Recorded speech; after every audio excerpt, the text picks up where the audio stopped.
Olá, meu irmão, minha irmã em Cristo Jesus, a paz do Senhor.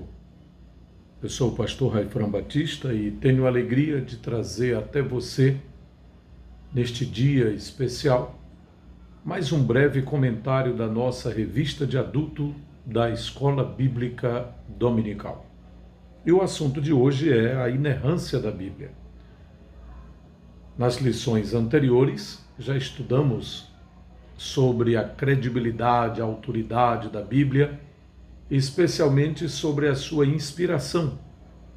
E hoje, Deus nos dá a permissão e a oportunidade de estudarmos sobre a inerrância. O texto bíblico para sustentar essa doutrina, na verdade, são vários textos bíblicos, mas o texto de ouro da nossa lição é Mateus 5,18. Porque em verdade vos digo que até que o céu e a terra passem, nenhum jota ou um tio se omitirá da lei, sem que tudo seja cumprido. A verdade prática resume um conceito importantíssimo e facilita a nossa compreensão sobre a inerrância. A doutrina segundo a qual a Bíblia não contém erro algum denomina-se inerrância das Escrituras. Por isso, podemos confiar em sua mensagem, que é incorruptível. Se a nossa declaração de fé, se o nosso cremos, ou credo assembleiano, por exemplo, afirma que a Bíblia é a nossa única regra de fé e prática para a vida diária, então a nossa declaração de fé, o credo assembleiano, por assim dizer, estão nos afirmando que a Bíblia é inerrante. Inerrante. Ela não contém erro algum. Uma comissão de estudiosos nos Estados Unidos, há mais de 30 anos, reuniram-se e passaram um bom tempo estudando as Escrituras, cumprimento de suas profecias, até chegarem à conclusão de criar uma carta, e nesta carta expuseram os motivos pelos quais se deve crer, devemos crer que a Bíblia é inerrante. Portanto, a doutrina da inerrância é sustentada internamente pela Bíblia Sagrada. A palavra de Deus não pode ser anulada, conforme Jesus ensina em João 10,35. No Salmo 119, versículo 160, está escrito que as Escrituras Sagradas atestam a verdade divina. Em João 14,17, o Espírito Santo manteve a revelação divina incorruptível, pois Jesus, ao enviar o Consolador, a terceira pessoa da Santíssima Trindade, declarou a respeito dele: ele vos guiará em toda a verdade. Toda a verdade. E vos fará lembrar aquilo que eu vos tenho dito. São dois trabalhos distintos: fazer lembrar e guiar na verdade. O Espírito Santo fez isso enquanto inspirava os autores, especialmente do Novo Testamento. Em João 17,17, foi Jesus que declarou na sua oração sacerdotal: Pai, santifica os meus discípulos na verdade. A tua palavra é a verdade. Mas ainda, em Mateus capítulo 5, versículos 17 e 18, fica claro para nós que a palavra de Deus possui suprema autoridade na vida do cristão. E no Salmo 12 e o versículo 6, deixa claro para todos nós que a Bíblia é divinamente infalível, não somente inerrante. Ou seja, ela não contém erros, mas também não pode falhar. Daí a palavra infalível. Não pode falhar.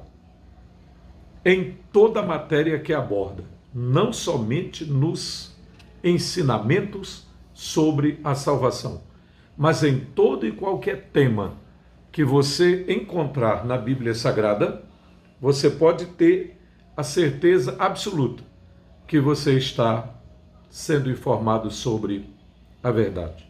Por exemplo, quando a Bíblia diz no livro de Jó que Deus selou a mão de todos os homens, ele colocou a impressão digital. E a minha impressão digital difere da sua, que difere do seu filho, que difere do seu neto, que difere do irmão, da irmã, do amigo, da amiga. Não há duas iguais. A Bíblia afirma: Deus selou a mão de todos os homens. Mas a Bíblia também afirma que a terra é sustentada sobre o vazio, um enorme vazio. Ela não tem colunas que a sustentem, mas é sustentada pelo Criador. E isso também é comprovado cientificamente. São muitos os aspectos. Poderíamos dar informações de até 40 itens comprovados, indicados por estudos científicos que comprovam a infalibilidade das Escrituras. Mas vamos ao resumo da lição. Além do texto de Mateus 5, 17 e 18, temos o texto de Hebreus, capítulo 10, versículos 15 ao 17, onde está escrito: E também o Espírito Santo nolo testifica, porque depois de haver dito: Este é o concerto que farei com eles depois daqueles dias, diz o Senhor, porei as minhas leis em seu coração e as escreverei em seus entendimentos. Acrescenta o texto: E jamais me lembrarei de seus pecados e de suas iniquidades. O texto da carta aos Hebreus está fazendo menção de fatos, de escrituras, de profecias lá do Antigo Testamento, para ratificar a verdade da inerrância. Deus que falou, cumpre. Deus que prometeu, faz acontecer, porque Ele é o mesmo, ontem, hoje e o será eternamente. A infalibilidade e inerrância são vocábulos que apontam para uma só verdade, que é a veracidade das Escrituras. Esses dois termos indicam que a Bíblia Sagrada não falha e não erra. É o mesmo que afirmar que ela é a verdade em tudo que diz, tanto em questões espirituais, como em questões históricas, geográficas, morais, científicas, seja em qual for o aspecto ou a dimensão. O que é a inerrância propriamente dita? É a doutrina segundo a qual a Bíblia não contém erro algum. É uma doutrina. Para nós é um ensinamento, um estatuto, não apenas uma ideia. Inerrância significa dizer que ela é verdadeira em tudo que afirma. Deste modo, a Escritura é isenta de erros nos aspectos doutrinários, espirituais, históricos, culturais, científicos e nos demais temas que pode vir a abordar. O argumento é irrefutável, pois Deus não pode errar. E como a Bíblia é divinamente inspirada, ela não pode conter erros.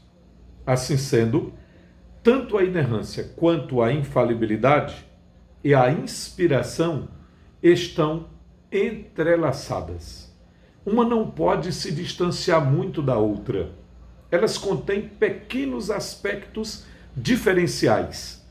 Mas, se quiséssemos dizer que, em resumo, o que essas três doutrinas poderiam nos ensinar: inerrância, infalibilidade e inspiração.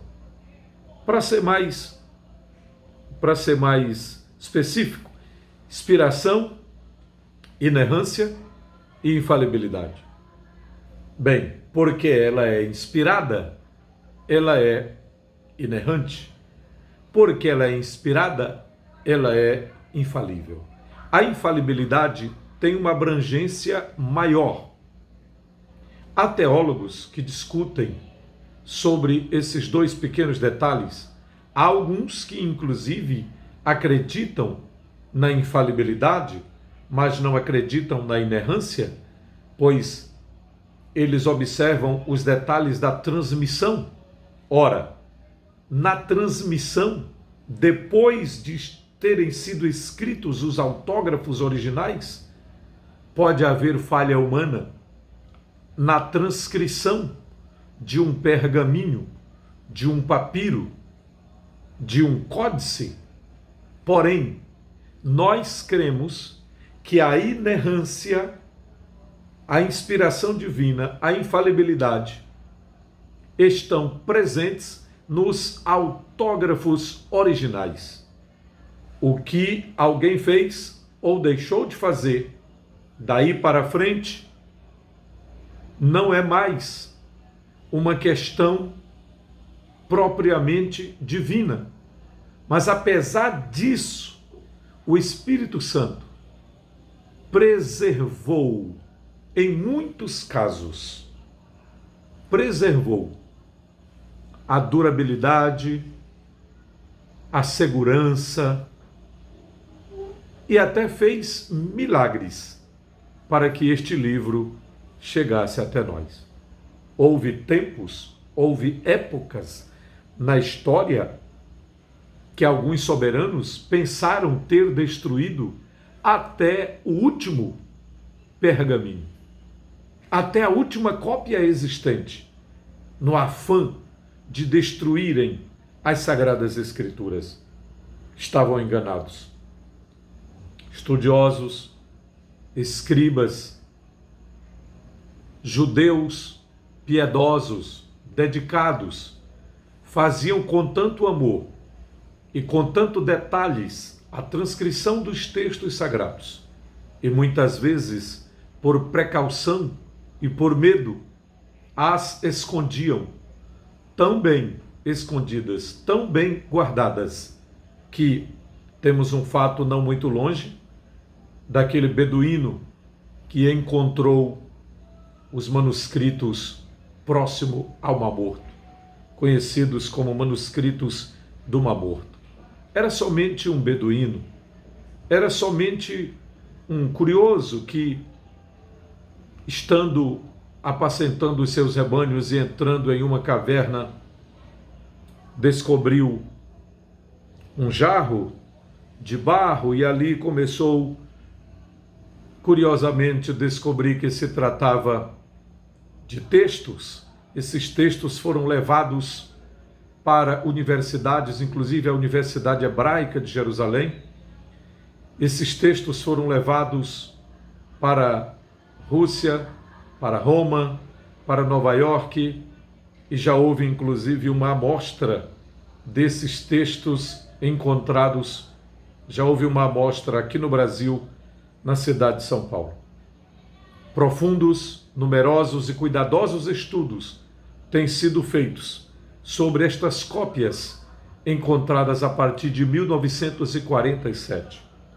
Com isto fica claro que o Espírito Santo não apenas inspirou, mas em muitos casos ele também fez milagres, prodígios, para que muitas cópias fossem preservadas. E como já sabemos, quanto aos autógrafos originais, o Espírito Santo preservou a infalibilidade, a inerrância, a inspiração desta revelação tão extraordinária que nós conhecemos como Bíblia Sagrada. A Bíblia reivindica a sua inerrância. É bom saber disso. Apesar de a palavra inerrância não aparecer no interior da Bíblia, não aparecer no texto da Bíblia, mas a ideia da inerrância está presente em todas as páginas. Por exemplo, no livro de Provérbios, capítulo 30 e o versículo 5, está escrito que toda a palavra de Deus é pura. Toda. Antigo e Novo Testamento. Pentateuco, livros históricos, livros poéticos, profetas maiores e profetas menores. Evangelhos, Atos dos Apóstolos, epístolas paulinas, epístolas gerais e Apocalipse.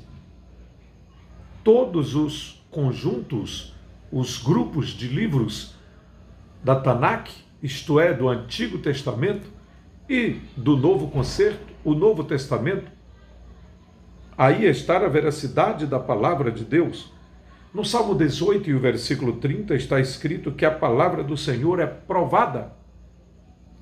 Samuel assegura no seu segundo livro, capítulo 22, versículo 31, que o caminho de Deus é perfeito e a palavra do Senhor é refinada. Cristo Jesus também atestou a inerrância ao afirmar que nenhum jota ou um tio se omitirá da lei, nem o pequeno assunto, nem a menor letra, que seria tanto no hebraico quanto no grego, especialmente no hebraico, em que o Antigo Testamento foi escrito, o Yud, o pequeno sinal, a menor das consoantes ou dos sinais conhecidos como sinais massoréticos, nada há de cair por terra. Perceba como Deus está atento aos pequenos detalhes. Também o Senhor Jesus, igualmente, confirmou, ratificou que a Escritura não pode ser anulada, conforme João 10:35. E em João 17:17, como já mencionamos, ele orou: Pai, santifica os meus discípulos na verdade, a tua palavra é a verdade. Agora, uma pequena análise sobre a infalibilidade e a inerrância. O vocábulo infalível indica que não pode, nem consegue falhar. Em relação à Bíblia, significa que suas palavras hão de se cumprir cabalmente, como Deus afirma em Isaías 55:11. Assim será a palavra que sair da minha boca, ela não voltará para mim vazia. Por causa da etimologia, os termos inerrância e infalibilidade são por vezes confundidos como sinônimos. Não obstante, outros afirmam que a Bíblia é somente infalível quanto à sua mensagem de salvação e não as consideram como inerrante.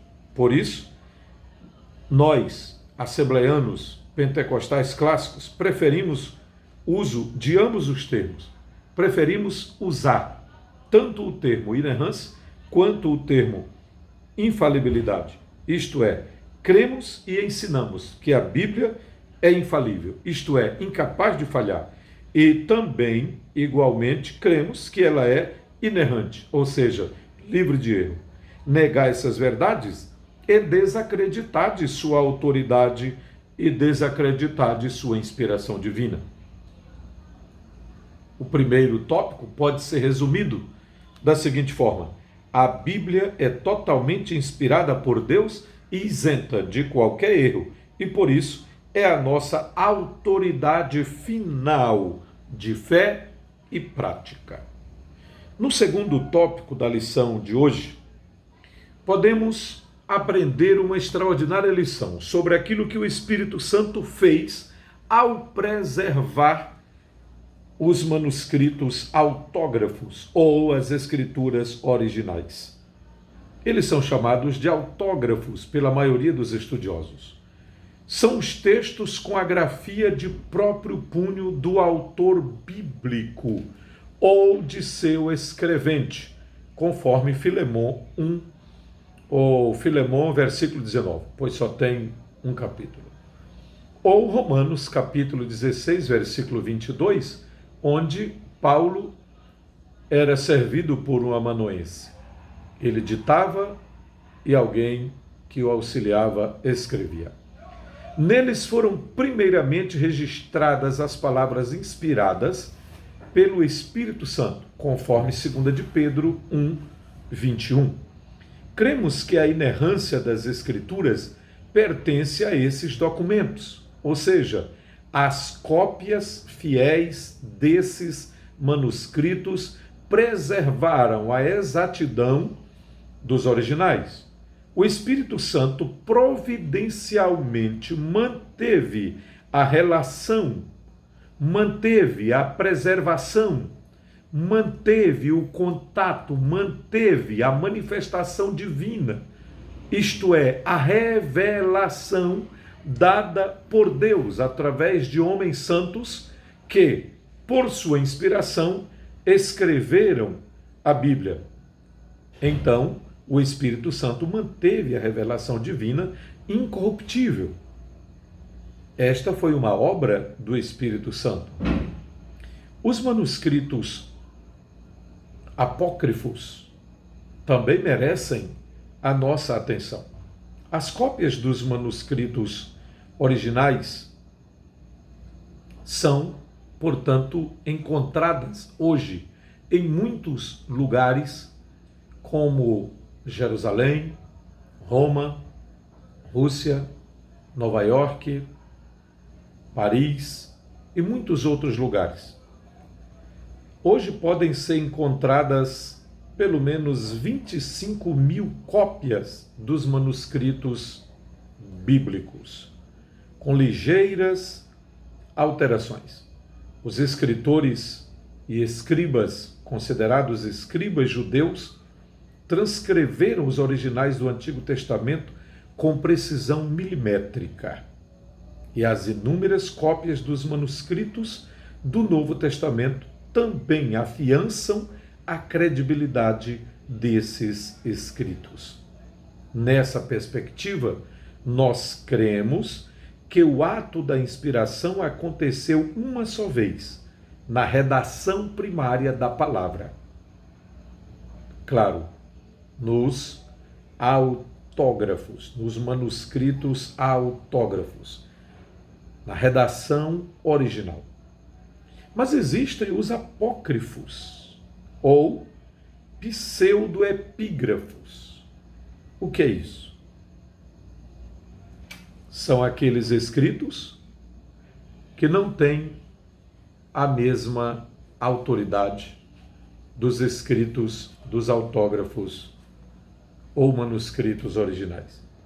A palavra apócrifos quer dizer também espúrio ou não inspirado. Há um grupo de teólogos que os chamam de deuterocanônicos. Nós costumamos chamar de apócrifos.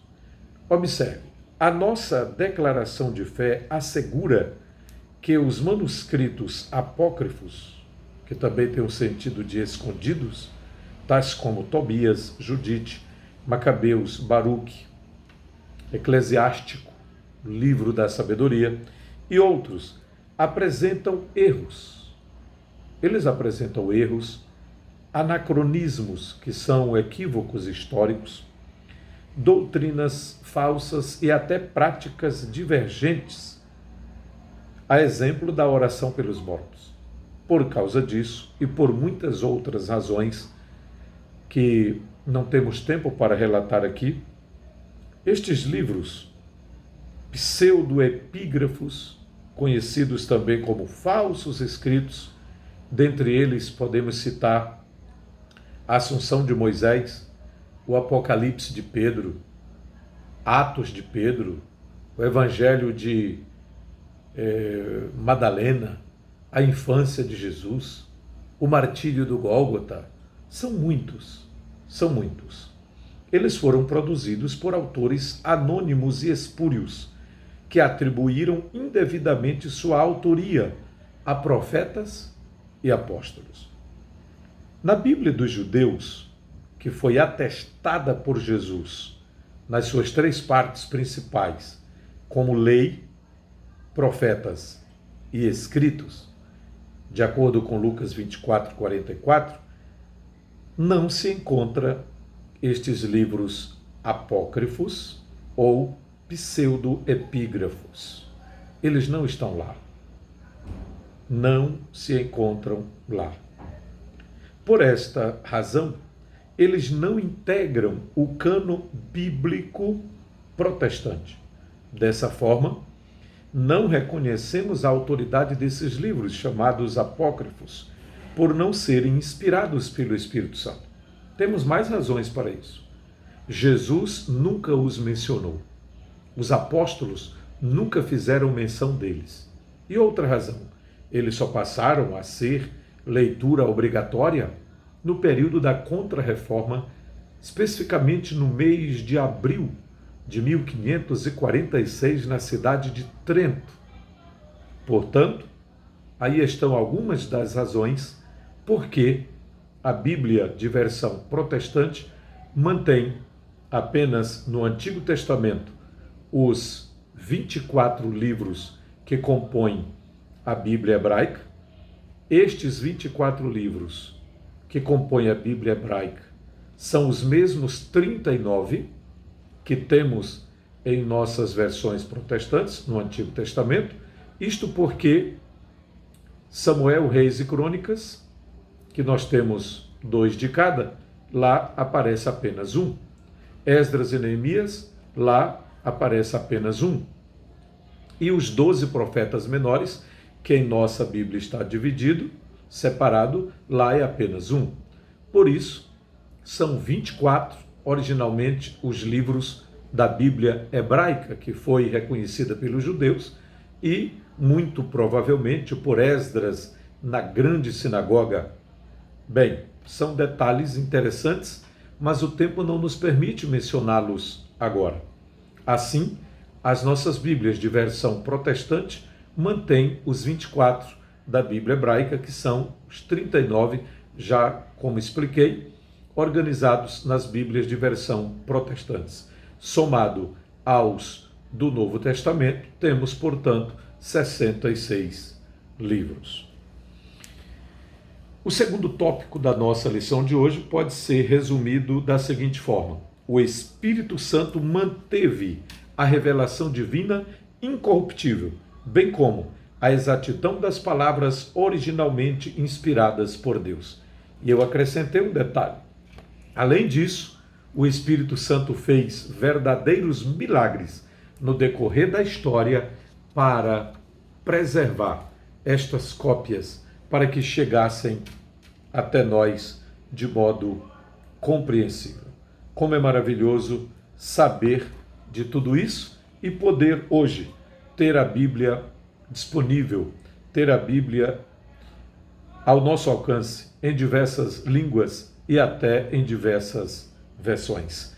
Glória a Deus por aqueles que se debruçaram, que dedicaram-se durante toda a vida para traduzir, para fazer chegar até nós a mensagem deste livro. O terceiro tópico da nossa lição fala sobre a verdade nas Escrituras. A Bíblia é a verdade plena. O termo verdade, do hebraico emet, significa aquilo que é confiável, aquilo que é correto. Assim como o vocábulo grego aletheia tem o sentido de real, fidedigno. Nas Escrituras, isso corresponde à realidade exata dos fatos, em concordância com o pensamento de Deus.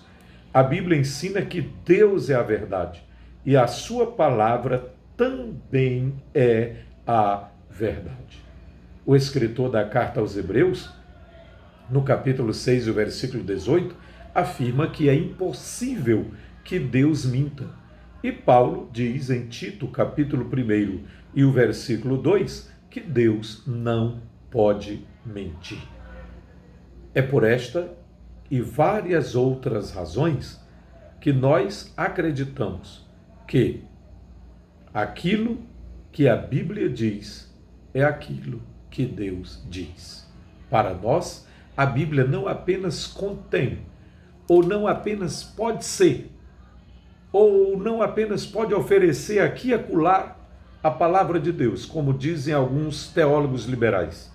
Para nós, a Bíblia é, de fato, a palavra inspirada de Deus. Se ela é a palavra inspirada de Deus, aquilo que ela afirma nos aspectos históricos, geográficos ou científicos pode ser recebido como verdade plena. Deus é a verdade e sua palavra é a sua extensão. Tudo o que a Bíblia ensina, tanto na teologia, história ou ciência, é a verdade. Apesar de alguns considerarem redundante o uso dos termos inspiração, inerrância e infalibilidade para legitimar a autoridade das Escrituras Sagradas, a nossa ortodoxia professa e ensina que a Bíblia é a inspirada, inerrante e infalível palavra de Deus. Por isso, ela é a autoridade, ela tem autoridade em tudo o que afirma. Glória a Deus por termos ao nosso alcance esta palavra inspirada, que alimenta, que edifica, que fortalece, que encoraja, que nos corrige, que nos educa para tudo aquilo que Deus quer que sejamos e façamos. Querido professor, que Deus te abençoe. Querido aluno, que Deus te abençoe com o estudo de mais uma lição da nossa Escola Bíblica Dominical. E até a próxima aula, se assim Deus nos permitir. Amém.